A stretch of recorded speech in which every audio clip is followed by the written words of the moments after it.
ghosts swallowed by Detroit's vast, indifferent landscape. But someone knew what happened. Someone always knows. And Jordan Michaels was going to find out. Detective Michaels couldn't shake the image of the boy's tiny foot sticking out of the ground. As the investigation deepened, it became clear that the discovery was just the beginning of a much darker story. He sat in his office, staring at the file in front of him. Zemar King. The name stuck in his mind, a ghost of a young life lost too soon. The case didn't feel like one of those typical investigations, where everything fit neatly together. No, this felt different. This felt personal. Brandy Pierce, Zemar's mother, was the key. But everything about her seemed elusive, like a shadow in the fog.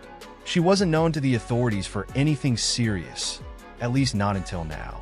She'd been a quiet woman, someone who blended into the background, unnoticed. At least, that's how most people saw her.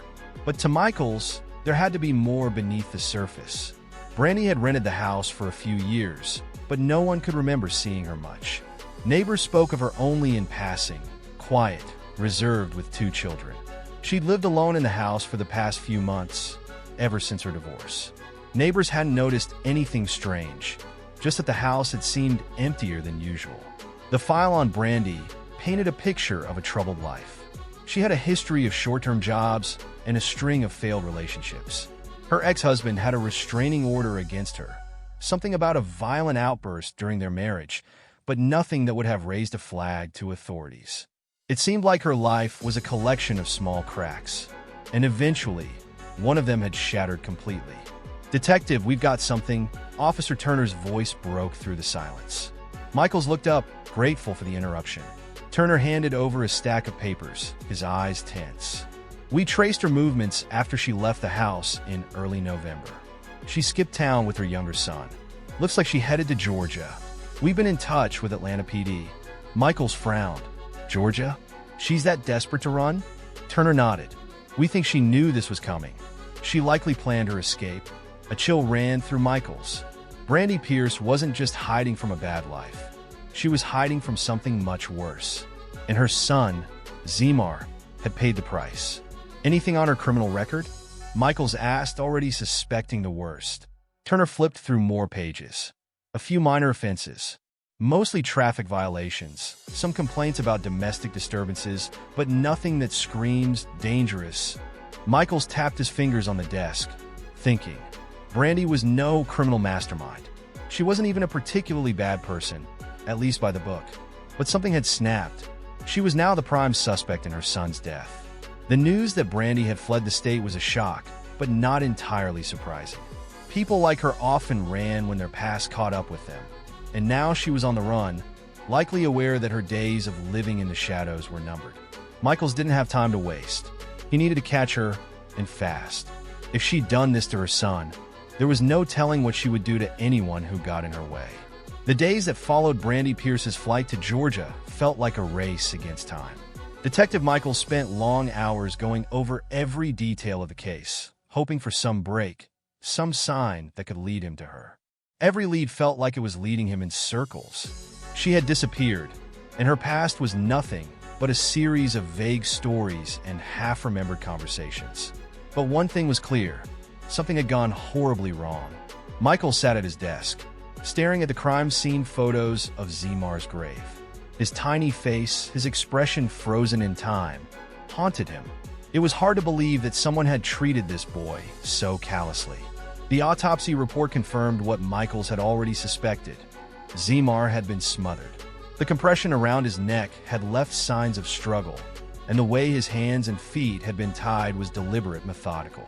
Someone had planned this, and someone had taken the time to cover their tracks. "Detective," Officer Turner's voice broke through his thoughts again. Michaels looked up, and Turner had that urgent look in his eyes. "We got an update from Atlanta PD. They've located Brandy Pierce." Michaels stood up so quickly, his chair scraped loudly against the floor. "Where is she?" he asked, already grabbing his jacket. "She's been arrested," Turner replied. "She was picked up for a separate incident involving her younger son. Looks like she tried to hide out, but her past caught up with her." The tension in Michael's chest loosened just a little. They had her. But even with Brandy in custody, Michaels couldn't help but wonder what had driven her to murder her son. It wasn't just the crime, it was the method. Smothering and strangulation weren't acts of passion. They were acts of control, of deliberate cruelty. By the time Michaels arrived in Georgia, Brandy was already in custody. She'd been arrested after a tip-off from Atlanta police, who had investigated an unrelated incident involving her younger son. It wasn't enough to bring her back to Detroit just yet, but it was a start. The Atlanta Police Department wasn't pleased with the extradition process, but Michaels wasn't about to let anything slow him down. He had seen far too many cases of people slipping through the cracks. Brandy Pierce had been on the run for months, and Michaels wasn't about to let her get away with murder. When he walked into the interrogation room, Brandy was sitting with her arms crossed, her face turned downward, almost as if she was trying to disappear into the cold concrete floor. Her eyes were empty, but there was something about her, something that made Michaels uneasy. She looked like someone who had already given up, someone who knew she was caught, but wasn't quite ready to admit it. Brandy Pierce, Michaels said, his voice steady. You've been arrested in connection with the death of your son, Zemar King. At first, Brandy didn't respond. She just sat there, staring at the table in front of her. Michaels watched her closely, waiting for some kind of reaction. Maybe regret, maybe guilt, but nothing. Why?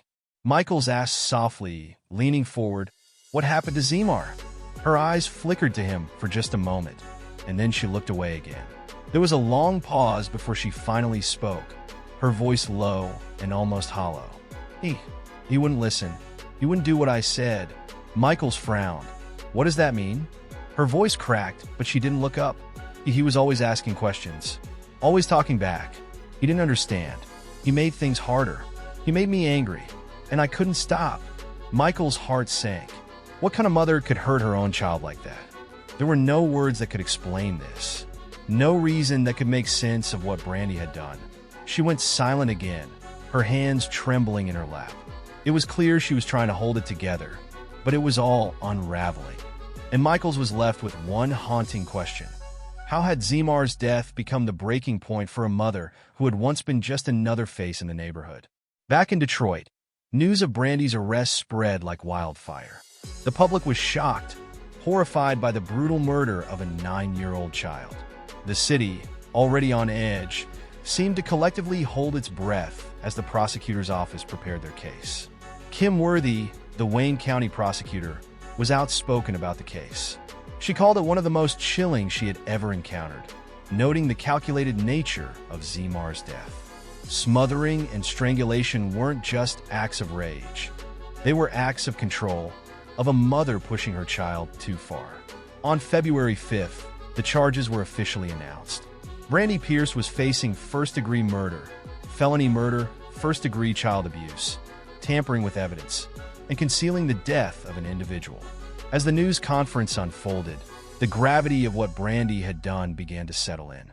She had killed her own son, and for months, she had hidden the crime, pretending that everything was fine. The image of her standing there, cold and detached, was everything Michaels had feared. She was the kind of person who could hurt someone without a second thought. And now, as the weight of her actions came crashing down, she would have to face the consequences. As the investigation into Zemar King's death progressed, attention turned to his younger brother, a 3-year-old boy who had been with Brandy Pierce when she fled to Georgia. Authorities were deeply concerned about his well-being, given the circumstances of his brother's death and his mother's actions.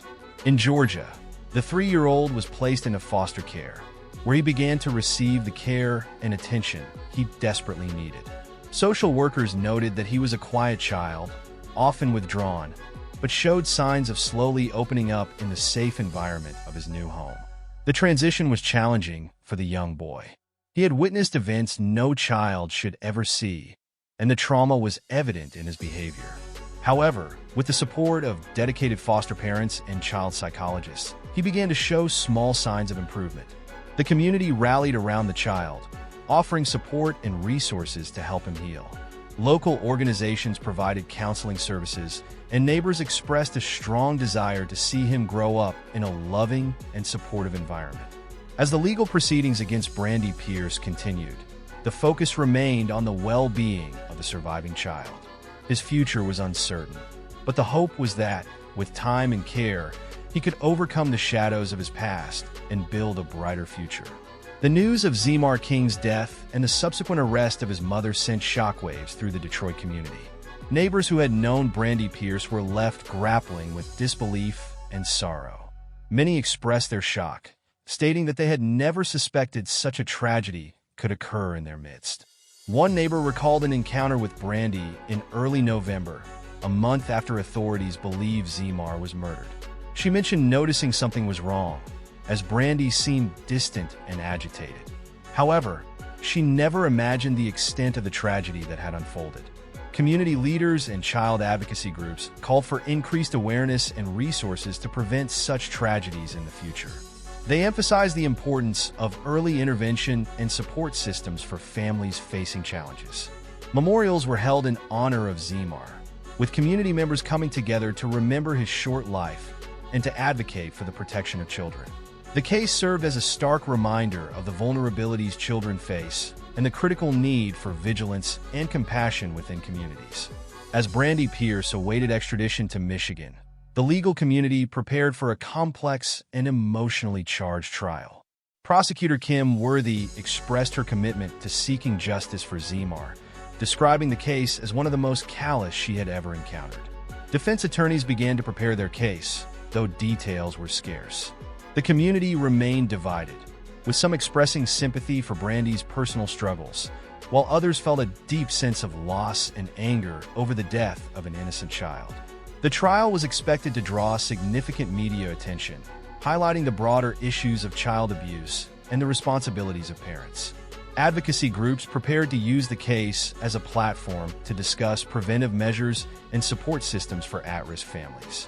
The story of Zemar King is a tragic reminder of the vulnerabilities children face and the profound impact of parental actions on their lives. While the legal proceedings continue, the community remains focused on healing and ensuring that the surviving child receives the care and support he needs to overcome the trauma he has endured. As the case progresses, it serves as a call to action for increased awareness, early intervention, and the creation of supportive environments for families in need. The hope is that, through collective effort, such tragedies can be prevented in the future, and children can grow up in safe, loving homes.